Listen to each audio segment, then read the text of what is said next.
Hey, good to see you. I'm Brian Burke, and this is Module 1. And today I'm going to be talking about um, the sort of the big picture of what you've been taught about women and about yourself, and then I'm going to try to re-educate you. So this is sort of a re-education video where I point out all the conditioning that you've amassed over the years, all your cultural conditioning, sort of the box that you've been born into. I'm going to show you the box so that you can step out of the box. And then I'm going to lay a foundation moving forward using the ACT leadership system. Now, leadership might sound like a strange word when we're talking about women, sex, dating. You might be used to hearing terms like seduction, pickup, game, getting laid, and of course, impressing women, being confident, just being yourself, all these ideas that you've been told you're supposed to do with women. They're not just misnomers, they're actually extremely dysfunctional because they your focus on their are inconducive to your goal, which is to connect with the woman emotionally and physically. So that's why I don't use those terms, and instead I use terms like leadership. Well, that is the term that I use, is leadership. And if we're looking at this ACT Leadership Quick Guide, if you have that up, it's a leadership. Now, friendship is another strange word, right? Because we always hear the word friend zone, and that's like a bad thing. You don't want to be in the friend zone. Or I've heard it said that men and women can't be friends because there's always because the guy wants to have sex with the woman, and so that somehow prevents them from actually being friends. That undermines the potential friendship. Well, I actually believe it's the opposite, and I know this from personal experience, is that sex actually can strengthen a friendship. Having sex with a woman bond.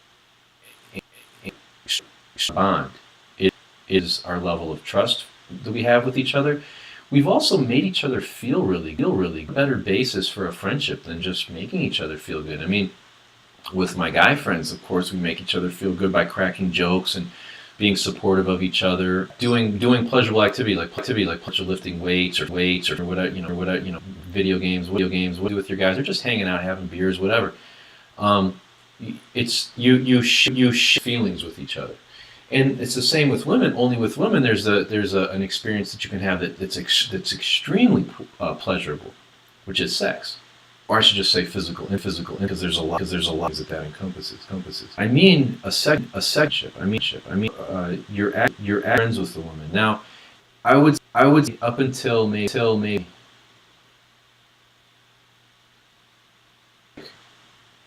6 years ago, 7 years ago.